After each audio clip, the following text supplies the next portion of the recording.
بسم اللہ الرحمن الرحیم نحمده ونصلی ونسلم علی رسولہ الکریم اما بعد فاعوذ باللہ من الشیطان الرجیم بسم اللہ الرحمن الرحیم یا ایہا الذین آمنوا ادخلوا فی السلم کافہ صدق اللہ العلی العظیم وقال النبی صلی اللہ علیہ وآلہ وسلم لا يؤمن أحدكم حتى يكون هواء تبعا لما جئت به أو كما قال عليه الصلاة والسلام رواہ الترمذی۔ میرے انتہائی معزز سامعین اور سامعات، آج کی مختصر سی گفتگو میں آپ کے سامنے اپنا ایک درد دل رکھنا چاہوں گا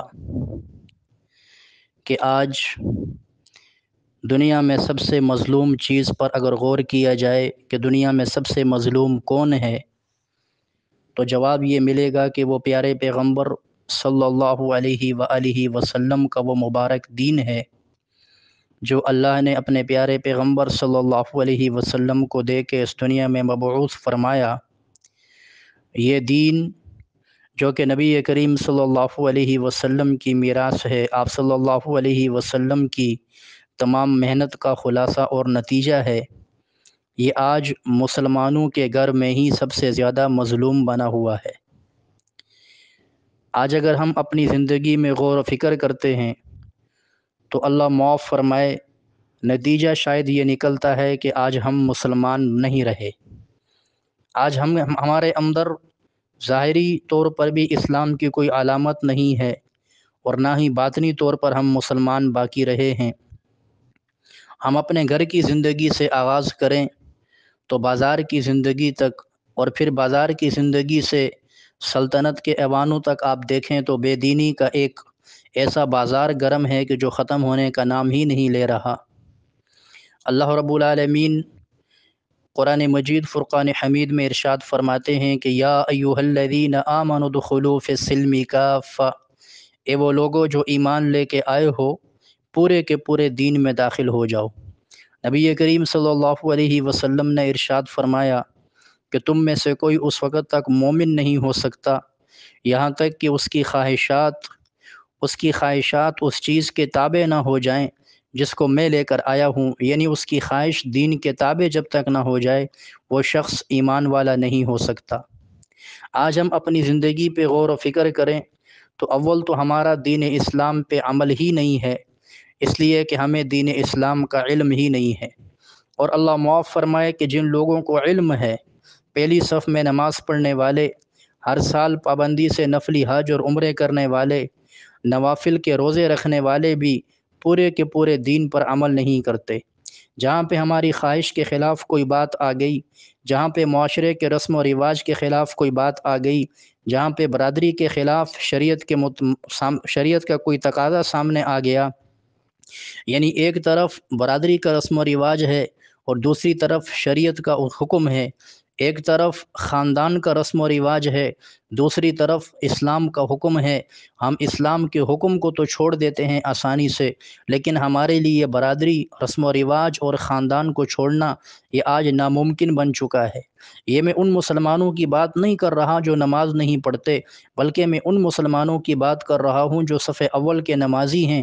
ان میں سے بعض تہجد کا، اشراق کا، اوابین کا، چاشت کی نماز کا بھی اہتمام کرتے ہیں، اللہ کے راستے میں وقت لگانے والے بھی ہیں، تبلیغ کے ساتھ جڑے ہوئے ہیں، لیکن پورے کے پورے دین پر عمل ان لوگوں کے اندر بھی آج ختم ہو چکا ہے۔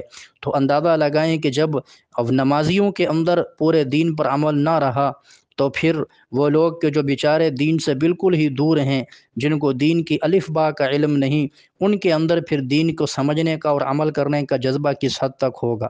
میں مثال کے طور پر ایک بات عرض کرتا ہوں کہ آج جب ہم نے اسلام پہ عمل کو چھوڑ دیا تو پھر ہمارے لیے معاشرے کے اندر زندہ رہنا ہی مشکل ہو چکا ہے۔ ایک مثال لے لیں، جیسے آج کل شادی اور نکاح ہے۔ اب یہ شادی کرنا کتنا مشکل ہو چکا ہے، حالانکہ اسلام نے اس کو بڑا آسان رکھا تھا۔ شادی ہماری رسم و رواج کی وجہ سے بڑا مشکل ہو گیا کہ جب تک 5 تولے 6 تولے سونا نہیں ہوگا، لوگ سمجھتے ہیں شاید شادی ہی نہیں ہوگی۔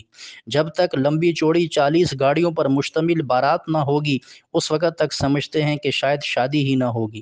شریعت نے لڑکی کے والد پر شادی میں کسی قسم کا کھانا لازم نہیں رکھا، لیکن لڑکی کا والد جب تک 500 مہمانوں کو کھانا نہ کھلا لے، اگرچہ قرض لے کے کھلانا پڑے، لوگوں کی باتوں سے بچنے کے لیے وہ کھانا کھلائے گا، لیکن اسے یہ سمجھ نہیں آئے گا کہ شریعت کا حکم کیا ہے اور شریعت ہم سے کیا مطالبہ کرتی ہے۔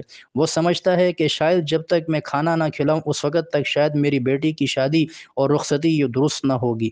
تو یاد رکھیے گا کہ ہم نے اس رسم و رواج کی پرستش میں اپنے وہ کام جو انتہائی آسان تھے اور شریعت نے اسے عبادت کہا تھا۔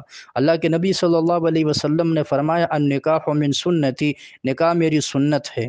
اب نکاح سنت ہے تو ظاہر ہے اس میں طریقہ بھی شریعت کا ہوگا، تو ہم صرف خطبہ تو شریعت کا پڑھتے ہیں، اس کے بعد ساری رسم و رواج ہندوانہ ہماری شادیوں میں ہوتی ہیں۔ یہ میں ان گھرانوں کی بات کر رہا ہوں جو دیندار گھرانے ہیں، اور جب کبھی انہیں بتایا جائے تو کہتے ہیں جی یہ مولانا کوئی نیا دین لے کر کے آگے ہیں، اور یہ تو ہم نے پہلے کبھی نہیں سنا، اس لیے کہ آپ نے پہلے کبھی دین کی طرف، دین کے مطالعے کی توفیق ہی آپ کو نہ ہوئی۔ بعض لوگوں کی طرف سے دلیل ملتی ہے کہ جی وہ فلاں تبلیغی صاحب ہیں، فلاں مولانا صاحب ہیں، وہ تو یہی کرتے ہیں۔ تو یاد رکھیے گا کسی کی ذات کا عمل حجت نہیں ہوا کرتا، بلکہ حجت اور دلیل ہمیشہ شریعت کا اصول ہوتا ہے۔ اگر کوئی عالم اپنے دین پہ عمل نہیں کر رہا، کوئی تبلیغ میں جڑنے والا شخص اپنے دین پہ عمل نہیں کر رہا، اس کو جواب دینا ہے کل اللہ کے سامنے روز محشر۔ اس کا یہ مطلب نہیں کہ دین کا حکم یہ نہیں ہے، دین کا حکم وہی ہے جو پیارے پیغمبر صلی اللہ علیہ وسلم اور صحابہ کرام سے ثابت ہے، اس کے اندر سادگی ہے۔ اب نکاح کے اندر شادی میں صرف 2 چیزیں تھیں، ایک نکاح کرنا کہ مسجد میں نکاح ہو جائے، اس کے بعد لڑکے والے اپنے گھر چلے جائیں اور لڑکی کو لڑکی والے خود اسی شام کو لڑکے کے گھر پہنچا دیں، اس کی رخصتی ہو جائے۔ اگلے دن اس رخصتی کی خوشی میں ولیمے کا عمل ہے۔ ولیمہ ولم سے ماخوذ ہے کہ جب دو لوگ آپس میں ملتے ہیں، میاں بیوی کا ملاپ ہوتا ہے، اس کی خوشی میں اگلے دن کھانا ہو جائے۔ بس یہ ایک سنت طریقہ تھا، اس میں نہ بارات تھی، نہ کسی قسم کا ڈھول باجا تھا، نہ تصویر سازی تھی، نہ لڑکی کے والد کو کھانے کھلانے کی مشقت تھی، اور صرف ایک لڑکے کے لیے ولیمہ ہے، وہ بھی سنت کے درجے میں ہے۔ اگر کسی کے پاس گنجائش ہو تو کرے، قرض لے کے کرنے کی ضرورت نہیں ہے، اگر نہ کرے تو شادی ہو جائے گی۔ شریعت نے کسی قسم کی کوئی چیز لازم نہیں کی۔ مہر ہے، مہر میاں اور بیوی، والدین اور لڑکی کے والدین اور لڑکے کے والدین دونوں آپس میں رضامندی سے جتنا مہر پہ راضی ہو جائیں وہ رکھیں، 10 درہم سے کم نہ ہو، زیادہ جتنی مقدار پہ راضی ہو جائیں وہ رکھ سکتے ہیں۔ بس یہ مختصر سی شادی تھی، لیکن آج ہم نے اس کو کتنا مشکل بنا دیا۔ لڑکی کے والد پر کتنی آسانی تھی، کسی قسم کی کوئی تکلیف اسے نہیں تھی، اسے 1 روپیہ بھی شادی میں خرچ نہیں کرنا تھا۔ عموماً خرچہ ہوتا ہے کہ جب باراتیں لمبی چوڑی آتی ہیں تو لڑکی کے والدین پھر کہتے ہیں جی ہمیں بھی ان کو کھانا کھلانا پڑے گا۔ شریعت نے بارات کے تصور کو ختم کر کے لڑکی کے والد کا بوجھ ہلکا کر دیا، لیکن اب اس پہ عمل کون کرے؟ کہتے ہیں جی کھانا نہ کھلائیں تو برادری والے کیا کہیں گے، خاندان والے کیا کہیں گے، پتہ نہیں اس کے پاس پیسے نہیں تھے۔ جب انسان اس چیز کی فکر میں پڑتا ہے لوگ کیا کہیں گے، تو پھر یاد رکھیے گا اس وقت پھر انسان کی تباہی اور بربادی کا آغاز ہو جاتا ہے۔ لوگوں کی باتیں کبھی ختم نہیں ہوتی، انسان صرف اس بات کو دیکھے کہ میرا اللہ کس چیز پہ مجھ سے راضی ہوگا۔ اسی طریقے سے آپ غمی کے اندر دیکھیں، وہاں بھی رسم و رواج کی پرستش ہے۔ ایک آدمی دنیا سے چلا گیا، اب اس کی میراث کو تقسیم کوئی نہیں کرتا، جو شریعت کا حکم ہے کہ میراث کو تقسیم کریں۔ اب اس کا مال ہے جس میں تمام ورثاء کا حق ہے، اسی مال سے پھر جو ہے وہ تیجے بھی کروائے جا رہے ہیں، قرآن خوانیوں کے نام پہ لوگوں کو کھانا کھلایا جا رہا ہے۔ اب جو شریعت کا حکم ہے انتقال کے فوراً بعد کے میراث کو تقسیم کرو، مجھے بتائیے کتنے لوگ شریعت کے مطابق میراث کو تقسیم کرنے کی فکر کرتے ہیں، لیکن تیجوں کی فکر سب کو پڑی ہوتی ہے، جی تیسرے دن کی دعا کرا لیں۔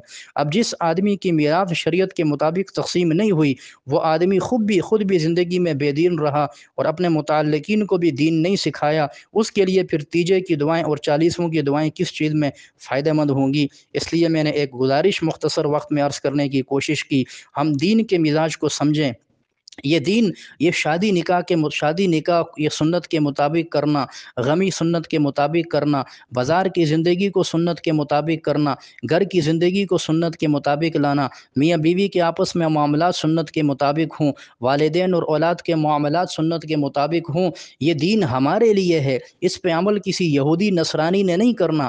آج ہم اس دین کو سننے کے لیے ہی تیار نہیں ہیں، اس لیے کہ ہمیں پتہ ہے کہ پھر ہماری خواہشات کیسے پوری ہوں گی۔ تو شریعت کے اندر دین بہت ہی سادہ مفہوم رکھتا ہے، دین کے اندر سادگی ہے، اسی میں عزت ہے۔ اب شریعت نے حکم دیا کہ ایک خاتون جو ہے وہ اپنے دیور سے پردہ کرے گی، دیور اپنی بھابھی سے پردہ کرے گا، لیکن اچھے خاصے دیندار گھرانوں کے اندر تبلیغ میں 4 مہینے وقت لگائے ہیں، دین پڑھ چکے ہیں لیکن عمل نہیں ہے، اس لیے کہ شریعت کا حالانکہ صاف حکم میں قرآن بھرا پڑا ہے۔ آپ کھولیں سورہ نور، سورہ احزاب کھولیں، قرآن مجید بھرا پڑا ہے، حدیث مبارکہ بڑی پڑی ہیں کہ اللہ کے نبی فرما رہے الحمو و الموت، دیور تو موت ہے۔ لیکن اب ہمارے ہاں کہاں پہ عمل ہوتا ہے؟ پھر یہاں عذر پیش کیے جاتے ہیں، جی جوائنٹ فیملی سسٹم ہے۔ آپ عمل کی نیت تو کریں، ارادہ تو کریں۔ سالیوں کے ساتھ گپ شپ ہو رہی ہے، بہنوئی جو ہے وہ سالیوں کے ساتھ گپ شپ لگا رہا ہے، چچا زاد ماموزاد پھوپھیزاد کے ساتھ بات چیت ہو رہی ہے، جی ہم نے اگر ان سے پردہ کیا تو یہ ناراض ہو جائیں گے۔ آج کا مسلمان بڑا عجیب ہے، وہ سب کی ناراضگی کی فکر کرتا ہے، اسے اگر فکر نہیں ہے تو اللہ رب العالمین اور پیارے پیغمبر صلی اللہ علیہ وسلم کی ناراضگی کی فکر نہیں ہے۔ ایک وقت تھا کہ مسلمان کی شان یہ تھی، ایمان اتنا مضبوط تھا کہ اللہ اور اس کا رسول مجھ سے ناراض نہ ہو، باقی ساری دنیا ناراض ہوتی ہے تو ہو جائے۔ لیکن آج معاملہ بالکل برعکس ہے کہ ساری دنیا مجھ سے ناراض نہ ہو، اللہ اور اس کا رسول ناراض ہوتا ہے تو ہو جائے۔ اللہ رب العالمین ہمارے حال پہ رحم فرمائے۔ جو کچھ کہا اور سنا اللہ ہمیں عمل کی توفیق عطا فرمائے، دین کا مزاج سمجھنے کی توفیق عطا فرمائے۔ وما علینا الا البلاغ المبین۔